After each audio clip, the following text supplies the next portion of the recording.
Welcome to Sports Jam for the week of June 2nd. I'm John Jacobson. And I'm Jay Wilcox. This week on the show, highlights from section play in golf, baseball, softball, and lacrosse, plus state-adapted softball. We'll hear from the unbeaten Champlin Park boys lacrosse team later in the show. Plus, we'll feature Wayzata's outstanding golfer, Sarah Burnham, in our Sports Jam Spotlight.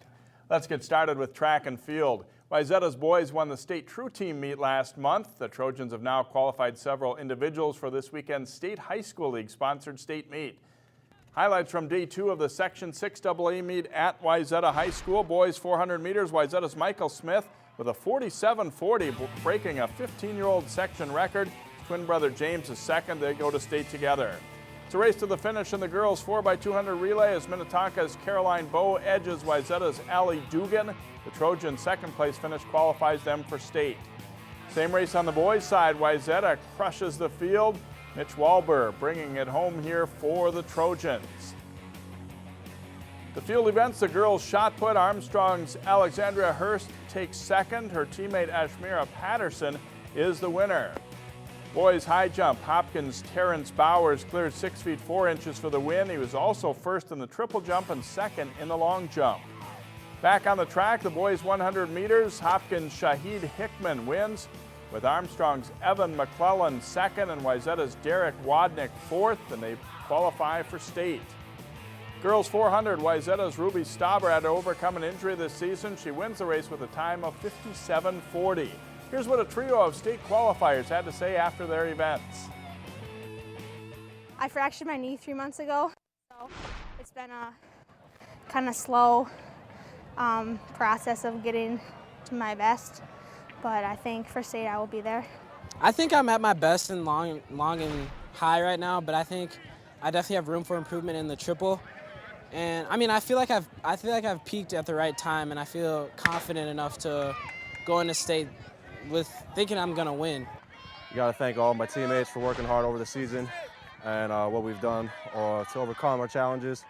I believe this is a good race for us and it's a good mark to go into state with. Here are the final team scores. Wayzata's boys run away with the team title. Hopkins finishes second just ahead of Eden Prairie. Armstrong is fifth. In the 6AA girls meet, Minnetonka is the team champion with Eden Prairie second and Wayzata third. Hopkins places fourth and Armstrong fifth. The state meet is this weekend at Hamline University. At the Section 5AA meet, Champlin Park's Jeremy Johnson jumps 6 foot 5 inches here in the high jump. His best is 6'7". He places second, qualified for state. Rebels long jumper Jonathan Johnson, no relation to Jeremy, jumps 21 feet 5 inches here. He wins with a best leap of 22.3. A great race in the boys 4x100. Park Center's Adam Burge edges out Osseo Sugun Atajay by 1/10 of a second. Both teams qualify for state. Park Center's Terrence Howard sets a new section record on the discus with his best throw of 175 feet 2 inches. Champlin Park freshman Diana Globova in the 800 meters is bested by St. Michael Albertville's Lizzie Heil, but Globova advances to state. Boys 200-meter dash, Park Center's senior Mozart Williams takes second behind Fridley's Odell Howard. He'll go to state. Osseo's 4x400 boys relay had just the 6th best time coming in, but they cruised to the win, beating their qualifying time by almost 8 seconds. Anchor Gallamu was proud of his team's effort. We just felt really confident with our speed and everybody running on like 51 seconds, and we just felt good about it. We just came out here and compete. That's what we did, and we're proud. It wasn't the best day I've had. My first throw was a 162 that didn't feel really good. But then my coach just said, you have it, just go out and throw it. And so next thing I know, I threw 175 too, which was a section record. It felt great. Mounds View wins the 5AA boys meet with Blaine second and St. Michael Albertville third. Champlin Park has the best finish among the local schools, coming in fourth. Park Center is fifth, and Totino Grace is sixth with Osseo 7. Mounds View's girls also win. In fact, the top 4 schools are in the same order in the girls and the boys meet, including, again, Champlin Park in 4th place. Section champions will be crowned this week in lacrosse. The Champlin Park boys and girls are #1 seeds. The Rebels boys facing Centennial in the Section 7 semis. First quarter, Luke Dahlman is left open, and he fires and scores for a 2-0 Rebels lead. Later in the first, after a turnover at midfield, defenseman Michael Burrell with a long stick fires a laser shot in for the goal. Then with less than 10 seconds left in the quarter, Dahlman scores again to give Champlin Park a 6-1 lead. They lead 8-1 at halftime. Third quarter, Justin Linderholm gets it to Max Turgeon for the Rebels goal here. There's Nick Bundy with a nice move to slip a defender, and he finds Turgeon on the cut for an 11-2 Rebels lead. They roll into the section final against Blaine on Wednesday night, and we'll hear from the Rebels later in the program. The Rebels girls facing Forest Lake in the semifinals. Delaney Everett spins away and leaves the defender behind before setting up Katie Elder for the goal. Champlin Park cruises to an 18-6 win. They play Coon Rapids for the section title Wednesday at Irondale. In Section 5 boys lacrosse, the semifinals and finals are this week. Third seed Armstrong hosting 6th seed Osseo Park Center in the quarterfinals. Armstrong's Jonah Borwick finding his way through the OPC defenders, rifles a shot in. It's a 1-0 Falcons lead. Up 3-0. Borwick dodges a couple of OPC players and puts another shot away. That makes it 4-0 Armstrong after one. Second quarter, and Marshall Wingate fires the shot in. At this point, Armstrong leads 6-0 and looks like they'll roll. But Osseo Park Center battles back. Boone Almquist gives it to Mason Hadala for the goal, and it's 6-1. Scores 6-2 Falcons at halftime. And OPC has a little momentum as Hadala races up the right side, fights off a defender and scores. And they're within 6-3 at that point. Nice passing for the Falcons. Jordan Maxmick has some speed going to the net, and he scores. And Armstrong goes on to win 13-6 to advance to the semifinals. Now to softball. Maple Grove's been one of the top-rated teams all season, and the Crimson played for their 4th section title in the past 5 seasons as they took on Spring Lake Park for the Section 5 3A title. The Crimson needing 1 win, Spring Lake Park needing 2 wins. Top of the first, Spring Lake Park's Maddie Walraff connects off Sydney Smith. It's a 2-run homer to left, and it's quickly 2-0 Panthers. Maple Grove has base runners in almost every inning, but they don't have a lot of luck. Jordan Mauch's liner to first ends a 2-on, 2-out rally in the 5th. Smith strikes out 16, but the early runs hold up as Spring Lake Park wins 2-0 to force a second game. And Jim Colta's team comes out hitting in game number 2. In the first, Sarah Michael drives it down the line and right, and it stays fair. Alyssa Mickelson and Sarah Southern score on Michael's triple, and it's quickly 2-0 Crimson as they look to set the tone. Smith's a good hitter too, and she comes through with a bat in the second inning, delivering a hit to left to bring a couple more runs in for a 4-0 Maple Grove lead, and they are well on their way to a win in this one. Taylor Meyer drives a pitch over the fence to lead off the 4th. It's her first homer of the season. Maple Grove whips Spring Lake Park 13-1 in Game 2 to win the section title. They hope to contend for the Class 3A title. I think we have a very good chance if we keep playing like we did in the second game. We'll have we'll give anybody competition, and anybody will give us good competition. So any team we play will be a good match. Java Crimson face New Prague in the Class 3A quarterfinals at Caswell Park in North Mankato. They certainly have to be one of the teams to look at down there. Yeah, it'll be a good team down to play in that 3A tournament. Section baseball up next on Sports Jam, plus golf, and a dynasty continues in adapted softball. Stay with us.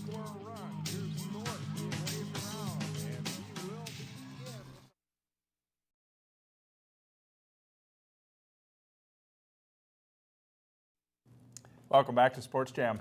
Just a few local baseball teams are left playing as we head into the last week of section play. Maple Grove Crimson facing Mounds View in the winner's bracket final in 5-3A. Crimson aggressive on the base pass. Josh Wente stealing third, and the throw skips into left. Wente scoops home with the game's first run. Bottom of the second inning, Mounds View's Ethan Madsen hits a grounder that gets by Mason McMahon. Charlie Callahan and Alec Abercrombie both score on the play, and the Mustangs lead 2-1. Top of the 5th, the Crimson tie the game in an interesting play. Bubba Horton walks, but the Crimson initiate a delayed steal, and Adam Brandt dashes home from third on the play. Maple Grove ties it 2-2. Mounds View, though, takes the lead for good in the bottom of the inning. Wyatt Myers grounder to second, takes a bad hop. Joe Janey races home with the Mustangs' third run. They'll add another to win 4-2, dropping Maple Grove into the losers bracket against Champlin Park. Like Maple Grove, Armstrong was solid but not great during the regular season. The Falcons have been very good, though, in the Section 6 3A tournament. Armstrong meeting number 1 seed Benilde St. Margaret's in the winner's bracket final. The third inning, Armstrong's Troy Ouellette singles to right, and it brings Josh Thorpe in to score from second. That breaks a scoreless tie in a game that's mostly about pitching and defense. Jordan Kuznia is very good on the mound for Armstrong in this one. He gets out of a bases-loaded jam in the 5th inning with a tough curveball that freezes Nathan Hanks. Kuznia works 6 shutout innings. And Jake Wessner closes it out with a scoreless 7th. Armstrong wins 1-0 to reach the championship round. And one other baseball note, Jay, Heritage Christian Academy is in the Section 4A final this Thursday at Midway Stadium. Yeah, great run for them, a great comeback against top seed St. Agnes last week, and then they beat New Life Academy as well. Well, the state golf tournament is next week at 3 spots around the 7-county metro. One local boys team is headed back to state. Wayzata came in as the favorites to repeat in Section 6 3A, and the Trojans held a 9-shot lead after one day of the 36-hole tournament. It was Jack Holmgren of Wayzata who was the tournament medalist with rounds of 68 and 75. Brant Raha had Wayzata's low score in the second round. He carded an even par round of 72. In addition to Wayzata's team, 5 individuals qualified for state. Riley Gannon of Benilde St. Margaret shot a second round score of 200 par 70, and he finished 3rd overall in the tourney. Ryan Myers of Armstrong also makes state. He finished at 150 for 36 holes. The state 3A tournament is June 10th and 11th at Bunker Hills. Wayzata wins the section title by 12 strokes. The Trojans had a good 36 holes on the richest course to qualify for state. I'm very excited. I played a good round today. It was a lot of fun. We had a couple guys. Jack Holmgren shot a 68 yesterday, really helped the team. That was huge. Brought a lot of confidence coming into today, and it's going to be a lot of fun heading back to the state tournament just like last year. Champlin Park's Anson Kuznick tees off on day 2 of the Section 5 3A tournament. His total of 155 just misses state. Dayton Federley of Osseo sinks a 10-footer for birdie on West number 7 at Bunker Hills. He shoots a 76 on day 2, but is 1 stroke from qualifying. Maple Grove made the Final 4 as a team. Trent Barton hits the birdie putt on West number 2. The Crimson place 3rd.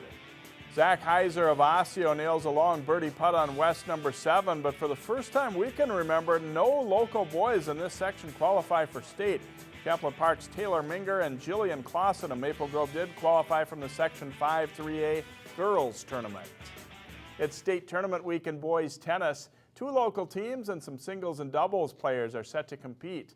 Wayzata is in the Class AA team tournament. They face Matamidi in the quarterfinals at noon Tuesday. The semis and finals are Wednesday. That's at the U of M's Baseline Tennis Center. Breck competes in the Class A tourney. They face Laverne in the quarterfinals. The A tournament is at Reed Sweat Tennis Center. After team competition, singles and doubles starts Thursday. 4 local guys are in the Class AA singles with 2 doubles teams in the mix. That's again at Baseline. Breck has 1 singles player and 1 doubles team competing in Class A Thursday and Friday at Reed Sweat. It's a dynasty that keeps on rolling. The Robbinsdale Hopkins Robbins PI team went for another state-adapted softball title Saturday against Dakota United. Top of the first, bases loaded, and Joe Dubasar's hit scores Casey Ballot, Tyler Sarf, and Jordan Klein, and caps a 5-run inning for the Robins. Top of the 5th, Klein's infield single plates Sarf, another run that makes it 8-1 Robins. Bottom of the 5th inning, Dakota loads the bases, but Sarf snags the pop-up to end the frame. Then in the bottom of the 7th, 2 on for Dakota. Dubasar makes a really nice catch on the line drive. That ends the game and gives the Robins their 6th consecutive PI Division championship. Solid defense has been a big part of this dynasty. A couple of errors, a couple of bobbled balls can change an inning from a 1-run inning into a 5-run inning and really put you in a hole. And so, from the first day of practice, we talked to the kids, and our approach is that You got to play defense first. Let your defense do the work, and our bats will find a way to make things happen. And congratulations to them, and also, Jay, to Tasha Fay, who was named the 2014 Minnesota CAI Adapted Athlete of the Year, given each year to the top athlete in adapted athletics statewide. She's the first female recipient of the CAI award and the sixth player from the Osseo District CAI program to win it. Congratulations to Tasha. That is definitely a great award. Next up on Sports Jam, meet a Wayzata girls golfer who will soon close out a great prep career.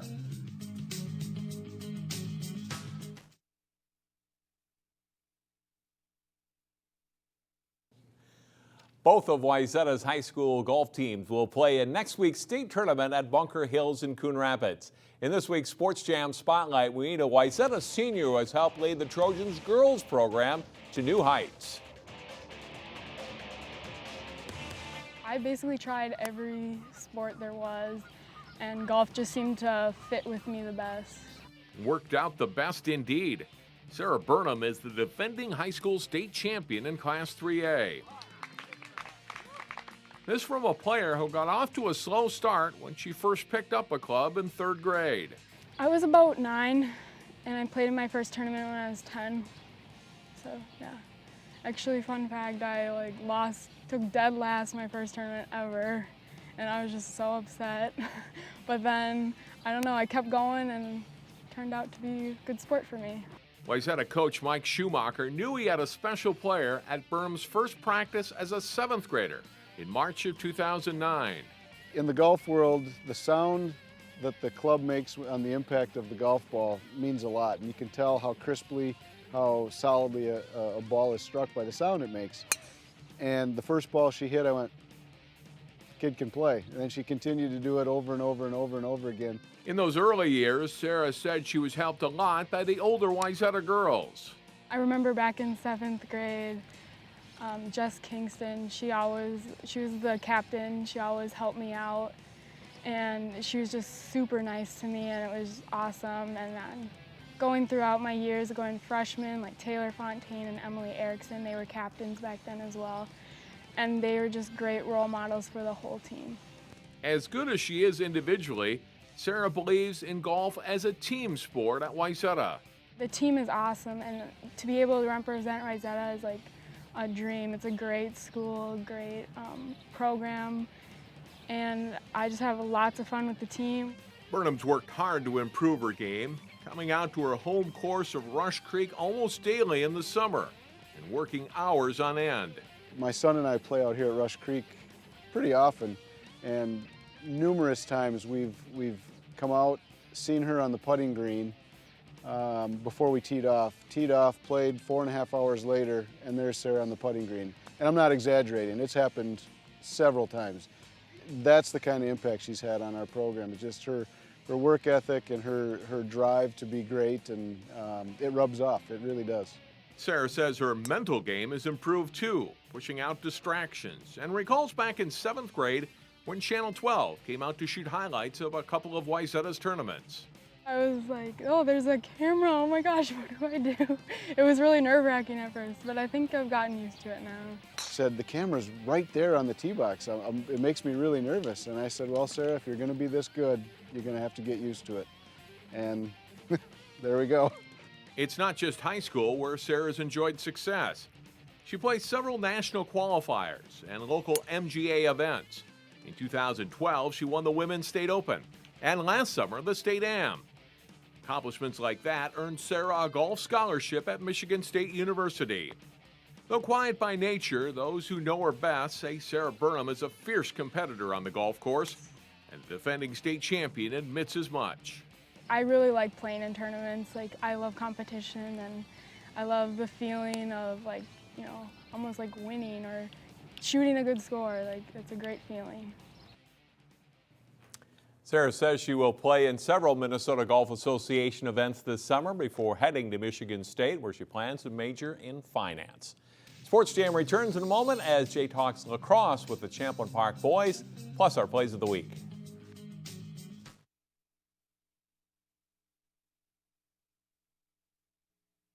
Welcome back to Sports Jam. A great season continues for the Champlin Park boys lacrosse team. They'll play for the Section 7 championship coming up on Wednesday night, and we're joined by a couple of the Rebels captains. And starting with Matt Steenerson, first of all, you knock off Centennial here in the semifinal. Kind of a nice workmanlike win. How did you feel about the way things went for you guys? I felt like our defense was playing well, and our offense was really doing well. They possessed excellent, and our rides were definitely very good today. So, yeah, it felt good. Obviously, so far, so good record-wise. Has this been a pretty special season so far to be a part of? Absolutely. It's a great senior season to go out on. We hope to keep it going. So, obviously, the attackers are the guys that, kind of get noticed, the guys who put their name in the scorebook. But how do you feel about the defense, just how it's played all year? I feel like our defense has actually gotten a lot of recognition this year. Cole Grubner got the All-American this year, which is very great to see. And our goalie has been playing very well. And, yeah, we've kept the goals very low this season, so it's been fun. Guys, move into the section championship game. Sounds like Blaine won the other semifinal, and obviously they're a familiar rival. What do you expect when you go up against the Bengals? It's always exciting playing the Bengals. We played them last year in the section final, so they're coming out to go on us. They're coming out to play us hard, that's for sure. All right, congratulations on the win here. Have fun in the championship game. Thank you. And Max Turgeon putting some goals on the board here against Centennial, and obviously playoff time, you've played a lot of these teams already. Is it harder the second time, or what's the mindset when you go into a game against a team that you've already beat before? Coming in, we kind of know their strengths and weaknesses, so we try to attack what we already know, and coming out strong. But Centennial from when we played them our first game, and they've gone a lot better since their first game. So I guess just come out strong every game, not thinking much. You guys have, seems like a good variety of weapons on this team too, and just an overall strong team, not just a couple guys who light everything up. Is that important, especially as you get against these better opponents like this too? Yeah, it's very important coming against stronger teams, and having depth is really good. I know we have 3 lines middies that we always put in. Great defense, good attack. Even at this late point in the season, are there still things that you guys will work on in practice to sharpen up and say, what, if we can just get a little better at this, we have a really good chance? That's practice. That's why we practice. We keep trying to improve, get better. All right, Max, thanks for joining us. Have fun in that section championship. Should be a good one. Thank you. All right, Max Turgeon of the Champlin Park Rebels. They stay undefeated with a win over Centennial in the Section 7 semis, and they'll get Blaine in the section final coming up on Wednesday night. We'll be back to wrap up Sports Jam in just a moment, but first, a look at our plays of the week.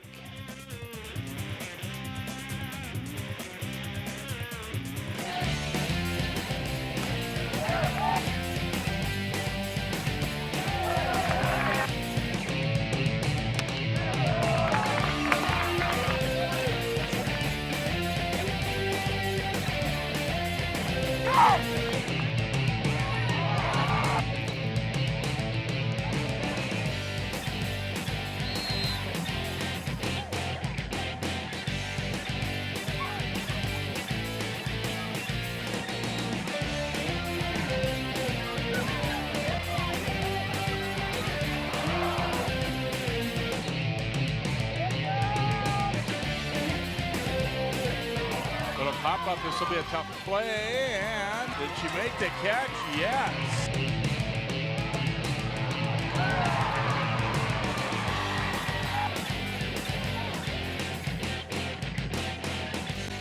Follow 12 Sports replays and live events on Twitter, Facebook, and live stream. Watch your favorite high school athletes performing live on your computer or mobile device. Link to us on 12.tv.